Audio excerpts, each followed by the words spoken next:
Ortho Ayurvedic oil and capsule. अब दर्द भी घुटने टेकेगा। जंग के 21वें दिन नेतन्याहू ने प्रेस कॉन्फ्रेंसिंग में कहा, अभी मैं जिंदा हूं। ईरान की परमाणु क्षमता खत्म। ईरान बोला, अमेरिकी F-35 फाइटर जेट को नुकसान पहुंचाया। इजरायली हमले से लेबनान में तबाही। पश्चिम एशिया में जारी संघर्ष के बीच सरकार का बड़ा फैसला। सरकार ने लागू किया आवश्यक वस्तु अधिनियम। तेल और गैस कंपनियों को डेटा साझा करने का आदेश। हजारीबाग में एनटीपीसी खनन क्षेत्र जमीन पर बने पूर्व योगेंद्र साव के घर पर चला बुलडोजर। भारी सुरक्षा में कार्रवाई, इलाके में तनाव। चुनाव आयुक्तों की नियुक्ति मामले में आज सुप्रीम कोर्ट में सुनवाई। सीजेआई की भूमिका खत्म करने के केंद्र के कानून पर रोक लगाने की मांग वाली है याचिका।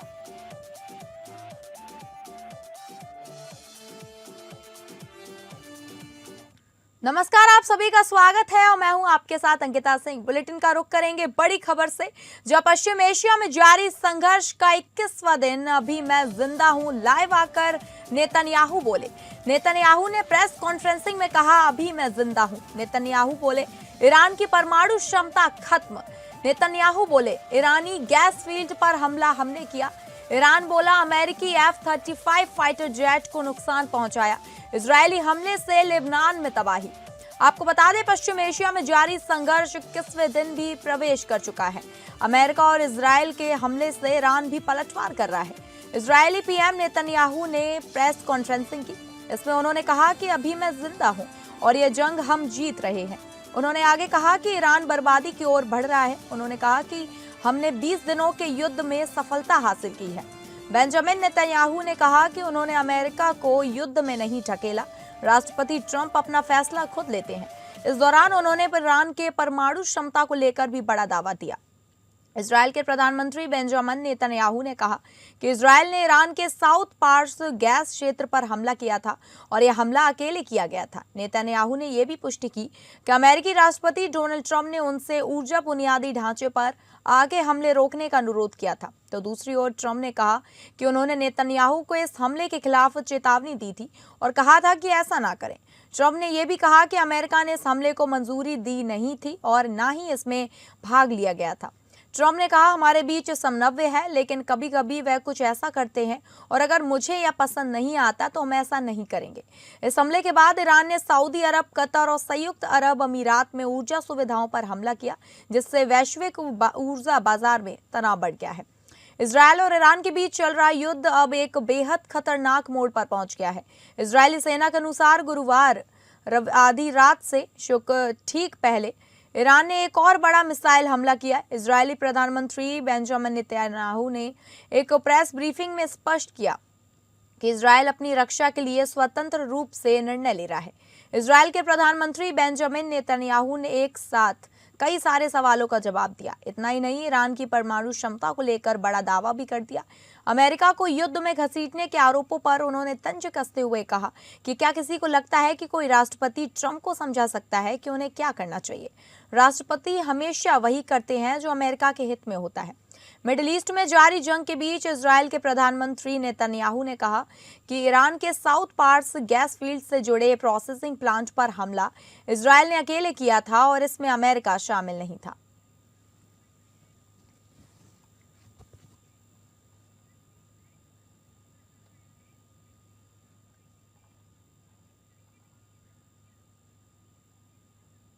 First of all, I just want to say I'm alive, and you're all witnesses. And now that I dispatched this piece of fake news, I want to give you an update on Operation Roaring Lion.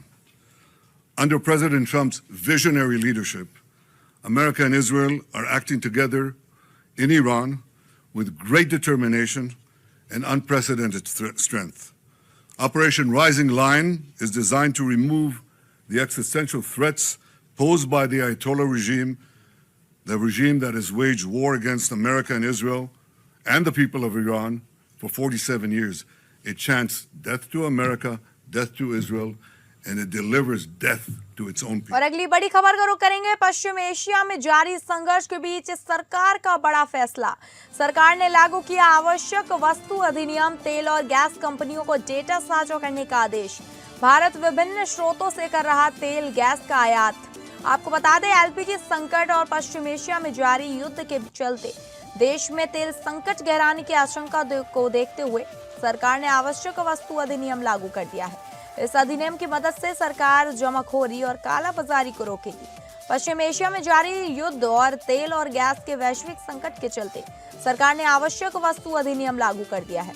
इस कानून के लागू होने के बाद petroleum उत्पादों और प्राकृतिक गैस के उत्पादन, प्रसंस्करण, शोधन, भंडारण, आयात निर्यात, मार्केटिंग और उपयोग से जुड़ी सभी कंपनियों को सरकार के पेट्रोलियम योजना और विश्लेषण प्रकोष्ठ में ताज़ा डेटा साझा करना अनिवार्य हो गया है। वहीं पेट्रोलियम मंत्रालय की संयुक्त सचिव सुजाता शर्मा ने बताया कि आवश्यक वस्तु अधिनियम की धारा 3 के तहत सरकार ने एक राजपत्र अधिसूचना जारी की है, जिसके अनुसार पीपीएसी को सूचनाओं को इकट्ठा करने, संकलन करने, रखरखाव करने और विश्लेषण करने वाली एजेंसी के रूप में नामित किया गया है। इससे तेल मंत्रालय को आपात स्थिति में योजना बनाने में मदद मिलेगी। आवश्यक वस्तु अधिनियम की धारा 3 के तहत जारी किसी भी आदेश का उल्लंघन अपराध माना जाता है और इसके उल्लंघन पर जेल की सजा भी हो सकती है। आवश्यक वस्तु अधिनियम सरकार को यह शक्ति देता है कि नागरिकों को उचित कीमतों पर जरूरी चीजों की उपलब्धता सुनिश्चित करे। इसके साथ ही जमाखोरी, कालाबाजारी और कृत्रिम तौर पर चीजों की कमी पैदा होने से रोके। एक तरह से यह कानून देश में खाद्य सुरक्षा को बनाए रखने में मददगार है। भारत अपनी ऊर्जा आपूर्ति की कमी को काफी हद तक पश्चिम एशिया से विविध स्रोतों के माध्यम से पूरा कर रहा है। यह वेनेजुला, रूस और अमेरिका सहित लगभग 40 देशों से कच्चा तेल आयात करता है। इसके अलावा यह अमेरिका, ऑस्ट्रेलिया, नॉर्वे और रूस से प्राकृतिक गैस भी आयात करता है।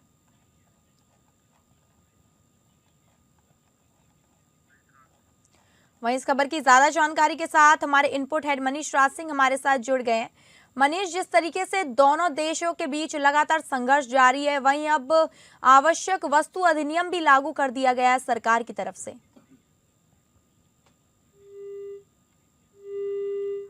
लगता है संपर्क टूट गया है। तो आपको बता दें कि एलपीजी संकट और पश्चिम एशिया में जारी संघर्ष के चलते देश में तेल संकट गहराने की आशंका को देखते हुए सरकार ने आवश्यक वस्तु अधिनियम लागू कर दिया है।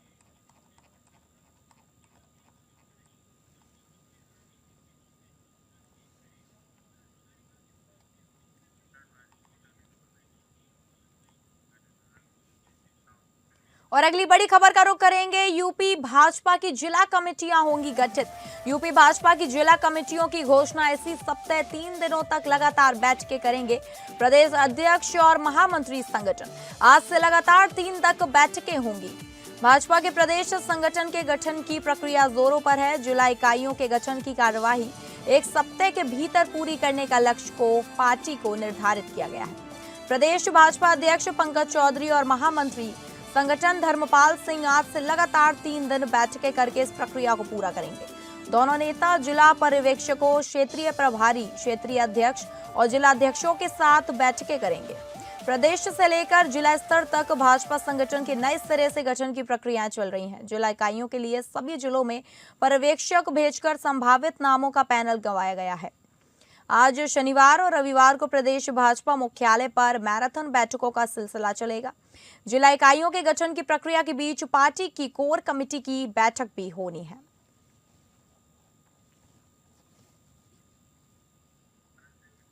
वहीं इस खबर की ज्यादा जानकारी के साथ हमारे विशेष संवाददाता आनंद सिंह हमारे साथ जुड़ गए हैं फोन लाइन पे। आनंद, यूपी भाजपा की जिला कमेटियों की घोषणा कर दी गई है कि वो इसी सप्ताह होंगी, क्या जानकारी है इसको लेकर?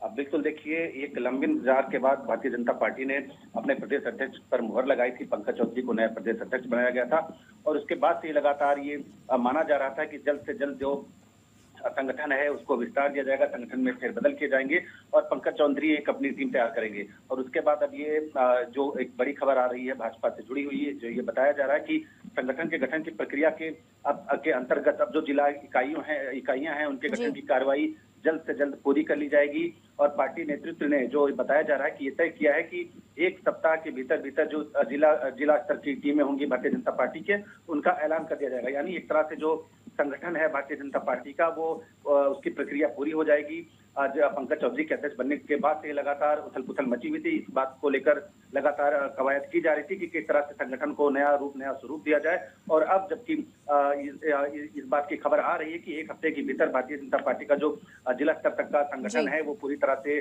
तैयार हो जाएगा। और इसी क्रम में जो एक बैठक है, पंकज चौधरी जो बीजेपी के प्रदेश अध्यक्ष है और संगठन महामंत्री धर्मपाल सिंह, वो लगातार इस बात को लेकर बैठक करेंगे और ये पूरी प्रक्रिया को संपन्न किया जाएगा। ठीक है आनंद, धन्यवाद आपका जानकारी देने के लिए। तो आपको बता दें यूपी भाजपा की जिला कमेटियां गठित होगी, वहीं यूपी भाजपा की जिला कमेटियों की घोषणा भी इसी सप्ताह होगी। और अगली बड़ी खबर का रुख करेंगे जो आ रही है आगरा से। आगरा में दर्दनाक हादसा, श्रद्धालुओं की बोलेरो पेड़ से टकराई, दंपति समेत 5 लोगों की मौत। कैला देवी से लौटते समय बोलेरो पेड़ से टकराई, हादसे में एक ही परिवार के 5 लोगों की मौत। आगरा के चित्राहट में कैला देवी से लौट रहे इटावा के श्रद्धालुओं की बोलेरो पेड़ से टकरा गई। इस दर्दनाक हादसे में एक ही परिवार के 5 लोगों की मौत हो गई, जिनमें पति पत्नी, बेटी, पिता और चालक शामिल है। कैला देवी से दर्शन कर लौट रहे इटावा के श्रद्धालुओं की बोलेरो गुरुवार रात चित्राहट के गांव पई के पास सड़क किनारे खड़े पेड़ से टकरा गई। हादसे में कार सवार एक ही परिवार के 5 लोगों की मृत्यु हो गई और 4 गंभीर रूप से घायल हैं। मरने वालों में दंपति, बेटी, पिता व चालक शामिल है। वहीं घायलों को सैफई मेडिकल कॉलेज के अस्पताल में भर्ती कराया गया है। इटावा निवासी एक ही परिवार के 8 लोग बुधवार को बोलेरो कार से कैला देवी के दर्शन के लिए राजस्थान गए थे। वापस लौटते समय गुरुवार रात करीब 11 बजे तेज रफ्तार बोलेरो कार चित्राहट थाना क्षेत्र के अंतर्गत पई गांव के पास सड़क किनारे पेड़ से टकरा गई। तेज धमाके की आवाज व घायलों की चीख पुकार सुनकर आसपास रहने वाले ग्रामीण दौड़ पड़े। पुलिस को सूचना देने के साथ ही कार के शीशे तोड़कर ग्रामीणों ने अंदर फंसे लोगों को बाहर निकाला। पुलिस और ग्रामीणों ने घायलों को स्थानीय CHC पर भेजा। घायलों को प्राथमिक उपचार के बाद सैफई मेडिकल कॉलेज स्थित हॉस्पिटल के लिए रेफर किया गया। ग्रामीणों ने बताया कि टक्कर इतनी तेज थी कि कार के दरवाजे फंस गए। शीशे तोड़कर घायलों को बाहर निकाला गया।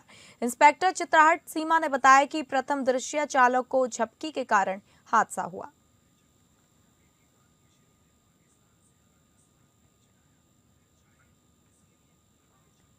और अगली बड़ी खबर का रुख करेंगे चुनाव आयुक्तों की नियुक्ति मामला। केंद्र के सरकार के कानून पर रोक लगाने की मांग पर याचिका। इसे नियुक्ति में CGI की भूमिका खत्म करने के कानून को चुनौती। चुनाव आयुक्तों की नियुक्ति में CGI की भूमिका खत्म करने के केंद्र सरकार के कानून पर रोक लगाने की मांग को लेकर दाखिल याचिका पर आज सुप्रीम कोर्ट सुनवाई करेगा। सुप्रीम कोर्ट ने चुनाव आयुक्तों की नियुक्ति को पारदर्शी बनाने के लिए आदेश दिया था कि इन पदों पर नियुक्ति चीफ जस्टिस ऑफ इंडिया, प्रधानमंत्री और विपक्ष के नेता वाली कमेटी द्वारा की जाए। लेकिन सरकार ने सुप्रीम कोर्ट के इस फैसले पर कानून लाकर इस नियुक्ति में चीफ जस्टिस की भूमिका को खत्म कर दिया था।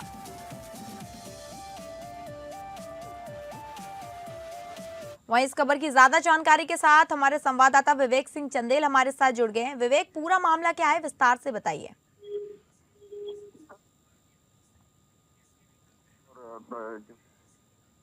दोनों भी लोगों की नियुक्ति के लिए एक परंपरा चली आ रही थी, क्योंकि इसके लिए कोई कानून नहीं था।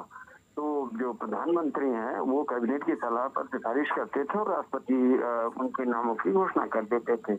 इसके बाद एक याचिका दाखिल की गई जिसमें ये कहा गया कि अगर ऐसा होता है, यानी कि जो पूर्व की परंपरा है वो चलती रहती है, तो ये चुनाव आयोग की जो स्वायत्ता है उसके ऊपर असर डालती है। ऐसे में इसके लिए एक कानून बनना चाहिए। तो 2023 में एक 5 जजों की बेंच ने एक फैसला दिया जिसमें ये कहा कि जब तक सरकार इस पे कोई कानून नहीं बना ली थी तब तक जो CGI है, प्रधानमंत्री है और लीडर ऑफ अपोजिशन है, ये तीनों की एक कमेटी होगी जो चुनाव आयुक्त और मुख्य चुनाव आयुक्तों की जो नियुक्ति के नामों की सिफारिश होगी वो राष्ट्रपति को भेजेगी और राष्ट्रपति उसके ऊपर प्रस्तुति देंगे। लेकिन सुप्रीम कोर्ट के संविधान पीठ के फैसले के बाद जो केंद्र सरकार है वो एक अध्यादेश लाती है 2023 में, जिसमें उसको कानूनी जामा पहनाती है और जिसमें सीबीआई की जो स्थिति थी उसको हटा के प्रधानमंत्री, लीडर ऑफ अपोजिशन और प्रधानमंत्री के द्वारा नामित कोई केंद्रीय कैबिनेट का एक मंत्री होगा, जिनकी सिफारिश पे अब मुख्य चुनाव आयुक्त और चुनाव आयुक्तों की नियुक्ति की जाएगी। इस अध्यादेश को चुनौती दी गई। चुनौती देते हुए सुप्रीम कोर्ट में दाखिल की गई और ये कहा गया कि चूंकि जब सुप्रीम कोर्ट ने एक आदेश दिया था, उस आदेश को देने के बाद केंद्र सरकार ने तुरंत इस पर कानून बनाया और जो एक अनूप बर्नवाल के मामले में फैसला देकर सुप्रीम कोर्ट ने एक व्यवस्था तय की थी कि जिसमें मुख्य चुनाव आयुक्त और चुनाव आयुक्तों की नियुक्ति में सीबीआई, प्रधानमंत्री और लीडर ऑफ अपोजिशन होंगे, ये सिफारिश करेंगे। लेकिन जो सरकार है उसने अपनी मंशा जताते हुए सुप्रीम कोर्ट के फैसले के विरुद्ध जाकर एक कानून बना दिया। हालांकि यहाँ ये स्पष्ट कर देना बहुत जरूरी है कि सुप्रीम कोर्ट ने अपने फैसले में स्पष्ट किया था कि जब तक केंद्र सरकार इस मसले को लेकर कोई कानून नहीं बना लेती तब तक ये फैसला जारी रहेगा। हालांकि दिसंबर में जब 2023 में इस मामले को लेकर कानून बन गया तो उस कानून की वैधता को चुनौती देते हुए सुप्रीम कोर्ट में याचिका दाखिल की गई और सुप्रीम कोर्ट ने इस मामले में नोटिस जारी कर दिया है। और उसके बाद से लगातार सुनवाई होने के लिए कई बार आई, लेकिन सुनवाई नहीं हो सकी। आज इस मामले पर सीबीआई की बेंच सुनवाई कर सकती है क्योंकि इस मामले में नोटिस जारी किया जा चुका है। जय ठाकुर समेत एडीआर और अन्य तमाम लोगों की तरफ से याचिकाएं दाखिल की गई हैं और सुप्रीम कोर्ट में जब सुनवाई होगी तो देखना होगा कि क्या सुप्रीम कोर्ट जो सरकार ने जो अध्यादेश लाकर ये कानून बनाया है, इसको कानून में कोई संशोधन करती है या नहीं, या उसके पास स्कोप क्या बचते हैं, ये भी देखने वाली बात होगी। ये ठीक है, बहुत बहुत धन्यवाद आपका जानकारी देने के लिए। तो आपको बता दें केंद्र सरकार के कानून पर रोक लगाने की मांग पर याचिका पर आज सुप्रीम कोर्ट सुनवाई करेगा।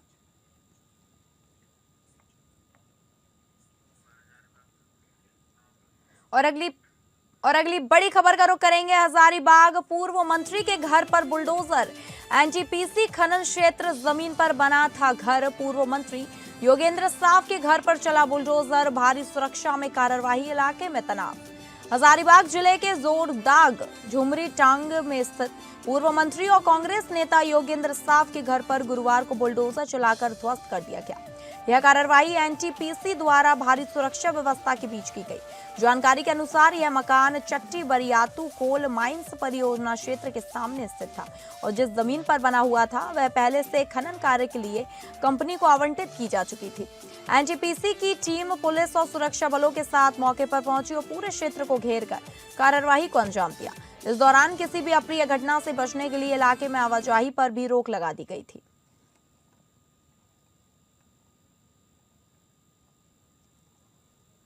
आपको बता दें पूर्व मंत्री के घर पर बुलडोजर चलाए। वहीं इस खबर की ज्यादा जानकारी के साथ हमारे ब्यूरो हेड अजय सिंह हमारे साथ जुड़ गया फोन लाइन पे। अजय, पूर्व मंत्री के घर पर बुलडोजर चलाए, वहीं जमीन उनकी ध्वस्त कर दी गई है, इसको लेकर क्या जानकारी है, पूरा मामला क्या है, विस्तार से बताइए। देखिए अंकिता, मैं बताऊं कि जो है एनटीपीसी की एक सीवी कोल परियोजना है, उसको विस्तार को लेकर प्रशासन ने एक बड़ी कार्रवाई की है। जो कांग्रेस के जो पूर्व मंत्री थे योगेंद्र साव, उनका जो केरेडारी में झुमरी टावर में जो उनका जो घर था, आवास था, उसको जो है पूरी तरह ध्वस्त कर दिया गया है। उसको पूरी तरह ध्वस्त कर दिया। इसके लिए भारी संख्या में पुलिस बल तैनात किए गए थे, सीआईएसएफ के लोग थे और स्थानीय पुलिस के जवान भी तैनात किए गए थे। और जिस समय वो ध्वस्त किया जा रहा था उस समय मंत्री, जो पूर्व मंत्री झारखंड के रहे हैं, कांग्रेस के विधायक रहे हैं योगेंद्र साहब, वो वहां पे नहीं थे। उस दूसरी तरफ जो है एनटीपीसी के जो अधिकारी हैं, उनका एक बयान आता है कि जमीन और संरचना का 1,97,00,000 रुपया जो है मुआवजा जो है सरकारी कोष में जमा कर दिया गया था। कब्जा लेने की पूरी कार्रवाई जो है कानूनी प्रक्रिया के तहत की गई है। दूसरी तरफ जो है योगेंद्र साव का कहना है कि बिना मुआवजा और नोटिस के घर को साजिशन तोड़ा गया है, ये सरकार की साजिश है। कुछ लोग झारखंड में कांग्रेस पार्टी को कमजोर करना चाहते हैं। माने लब्बो लुभाव ये है कि दोनों तरफ से जो है वो जो जुबानी जो जंग होती है वो चल रही है। लेकिन वो जो है उनका जो घर है प्रशासन ने बुरी तरह उसको जो है सो ध्वस्त कर दिया है। उसका कहना है कि जो एनटीपीसी की जो सीवी कोल परियोजना है तो उसको विस्तार को लेकर, चूंकि जब उसको बनाया जाता है, जब उसका एक्सपेंशन होता है तो उसके लिए जमीनें चाहिए, और वो जमीन जो है पहले ही वो अधिकृत कर चुकी थी और ये इसके लिए पैसा भी उसमें जमा कर दिया गया था। तो ये पूरी तरह कानूनन जो है वो कानूनन वो गलत है। इसीलिए जो सरकार, चूंकि कोल जब तक परियोजना का विस्तार नहीं होगा, कोयले का जो है प्रोडक्शन नहीं होगा, इसीलिए इसका जो है वो ध्वस्त किया गया था। जी ठीक है अजय, आपका बहुत बहुत धन्यवाद जानकारी साझा करने के लिए। तो आपको बता दें, हजारीबाग जिले के जोरदाग झुमरी में पूर्व मंत्री और कांग्रेस नेता योगेंद्र साफ के घर पर बुलडोजर चलाकर उनका घर ध्वस्त कर दिया गया है। तो फिलहाल इस बुलेटिन में इतना ही। नमस्कार।